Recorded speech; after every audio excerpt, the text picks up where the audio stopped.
Tarsila optou por largar o trabalho e dedicar-se aos cuidados com os filhos. Mãe de Júlia, de 8 anos, e Pedro, de 3, ela tomou a decisão com o apoio do marido. O casal sentiu necessidade de acompanhar mais de perto a educação das crianças. A minha rotina é acompanhar hoje para casa, né, levá-los à escola, manter as questões mesmo, gerir a casa, né, com relação à alimentação, com relação ao horário. Então eu tive que me dedicar um tempo muito mais intensamente ao trabalho e a Tarsila, ela observando isso, ela falou, poxa, não dá para os dois se dedicarem tão intensamente ao trabalho nesse momento porque a Júlia precisa do apoio. Então, aí nós decidimos em conjunto que ela ficaria aí dando esse suporte, esse apoio aí, né, para a família como um todo. Tarsila é mãe em tempo integral desde 2008 e já tem percebido os resultados positivos na vida dos pequenos. Comportamento, né, emoções, né? Então a gente já tem percebido alguns frutos com relação a isso, né? A Júlia é uma criança tranquila, a Júlia é uma criança segura, né? É uma criança com todas as situações de uma criança, com todas as fases de uma criança, mas eu percebo mesmo que tem valido a pena. A família participa de atividades coletivas em casa e na igreja.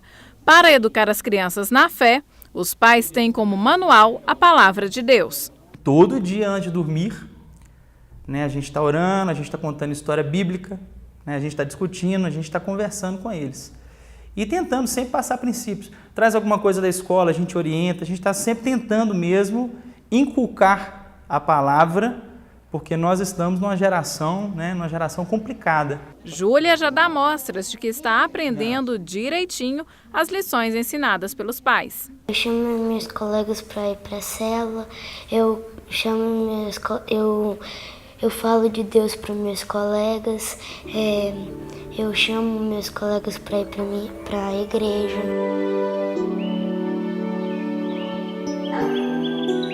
Muito bom, né, gente? A gente olha uma família e a gente tem uma decisão ali que acho que é a decisão do momento, né? Ou a mãe fica em casa e ajuda, ou a mãe trabalha, né? E é uma questão engraçada que a gente estava comentando isso um pouco antes do programa começar. Essa preocupação, eu acho que mais por parte da mãe, porque o homem tem a maior responsabilidade de trazer a provisão para o lar, mas a esposa, além de ajudar nisso, né, porque no mundo moderno que a gente vive hoje, a mulher trabalha sim, mas há uma importância muito grande da presença da mãe. Até eu quero perguntar para você, que é mulher também, o que você acha sobre isso, a importância da mulher dentro do lar? Isso faz uma diferença muito grande na criação dos filhos? E no caso dela, tempo integral, né? Bom, é difícil hoje a gente ficar o dia inteiro dentro de casa. É quase que impossível. Várias mulheres, elas trabalham fora porque a renda dela vai complementar a renda do esposo. Sim. Na verdade, Luciana, as pessoas têm essa noção que seria só a mãe, mas os pais, os dois, eles são muito importantes na formação desses filhos. A mãe, ela vai, como a Tarsila falou ali, ela vai gerir o lar, caso ela fique em casa, ela vai saber dos horários, da alimentação, isso é muito importante. Mas, para a formação, os dois, tanto o pai quanto a mãe, eles têm que participar dessa formação da criança. Claro. Por quê? Porque a criança, ela aprende com os dois. Então, é uma modelagem mesmo. Eu gosto muito, é uma palavra forte, mas, na verdade, você está imprimindo ali conceitos, valores naquela criança para toda a vida. Uhum. Então, tanto o pai quanto a mãe, porque senão a gente pesa muito, sobrecarrega a mãe. Sim. Né? Porque se a gente, na verdade, a culpa fica sempre para a mãe, né? E os dois são responsáveis nessa criação, tanto o pai quanto a mãe. Sim. Na verdade, o pai, ele às vezes, ele é a pessoa mais importante. Porque é ele que vai imprimir ali o conceito de ordem, de valor, sim, de lei, de impedimento. Então, muitas vezes, essa mãe, ela fica debilitada, às vezes, com a criação. Mas sim, se o pai é presente, ele consegue colocar uma estrutura, ele dá uma ordem dentro dessa casa. E é possível ser presente mesmo trabalhando todo dia? A presença na ausência. Sim. Né? Seria Porque o tempo de qualidade, investir nesse tempo de tempo. qualidade, presença de qualidade. Na verdade, você pode estar cozinhando e conversando com seu filho. Você pode estar arrumando uma casa e chamando sua filha para poder estar te auxiliando. Muitas vezes nós queremos parar e ter aquele tempo. Não, a gente vai ter que ter o tempo fazendo o tempo. Deixa eu entrar nisso então, doutor Dalton. Como homem, vamos olhar como a Alessandra está bem ali no âmbito da mulher, porque realmente a gente vê que a mulher ela tem essa responsabilidade quase tempo integral, porque ela é amamenta, então tem sentidos que o homem não pode trazer. Mas o marido chega, trabalha como aquele empresário, trabalha o dia inteiro, chega em casa, então ele tem que investir um tempo de qualidade com o seu filho. E na verdade não é fácil. Por mais que o filho seja tudo que o marido ali está desesperado para ver a criança, mas chega um momento que ele literalmente começa a dar umas pescadas porque está muito cansado. Qual que seria essa corresponsabilidade do marido efetiva mesmo para essa educação no caminho? Seria quando a mulher está exausta, porque às vezes a criança testa a mamãe porque está junto, e então o marido chega com uma voz um pouco mais ativa. Eu queria que você falasse um pouco sobre esse papel do pai também e da mãe na responsabilidade dessa criação. Uma coisa interessante que eu acho que tem que ser trabalhada de uma certa forma, até pela essa dinâmica de casal está mudando, é o conceito de masculinidade. Porque masculinidade antes era a ideia de você prover, né? Se você voltar 2 gerações, o pai normalmente provia financeiramente, Exato. Chegava em casa, não fazia praticamente nada, a mulher administrava a casa e os filhos.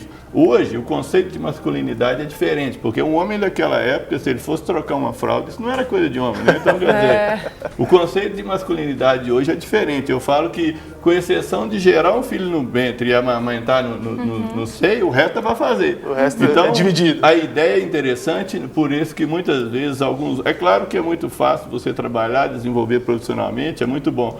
Mas os homens hoje têm que começar a pensar num tempo que sobra para esse filho. Ele tem que colocar esse filho como uma questão a ser resolvida.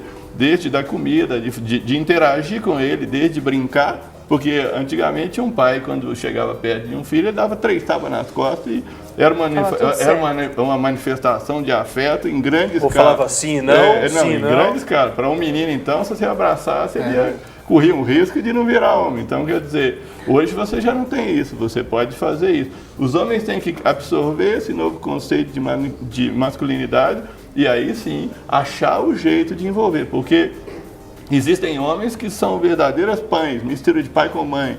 Então, quer dizer, tem que achar esse tempo e considerar esse tempo. Você não pode pensar só aquela história. Eu trabalho muito, mas eu tenho que pensar no tempo do filho. Seria o equilíbrio, a palavra. O equilíbrio, isso.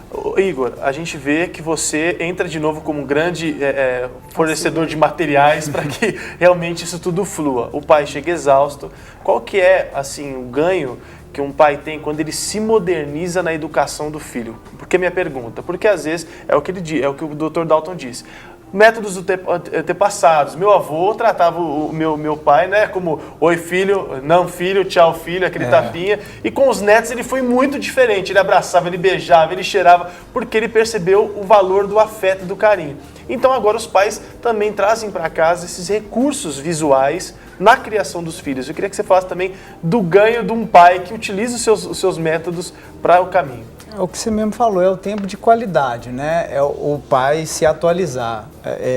Tem crianças de 4, 5 anos, como você disse, que arrebenta no iPad. 4 não, tudo, 2 aninhos já pega lá já. Mas é o que eu disse sobre a informação também. O pai e a mãe estão sempre se atualizando, né? Sentar com o filho, entender o que ele está assistindo, né? Quais são os programas favoritos dele, né? Ter essa cumplicidade, mas não ser amigo, ser pai, porque Provérbios 19 fala assim que os pais não devem fazer tudo o que os filhos querem, porque isso acaba em morte. Mas sentar, né, ter um tempo de qualidade, explicar, ver o que está se passando, o que ele gosta de fazer, como foi a escola. Hoje não se pergunta muito. Tem substituído o lado emocional pelo material, né, suprir essas necessidades. E não é isso que a gente viaja ministrando nas igrejas, mas realmente se dedicar, porque educar dá trabalho. E tem se delegado essa educação para nós líderes, para as escolas em geral. E os pais, às vezes, colocam, para corrigir o filho, eles usam nós como referência. Se você não ficar quieto, o pastor vai te xingar. Se falar com a líder do Ministério Infantil, vou falar com o Igor, vou falar com fulano. Então, isso é muito sério.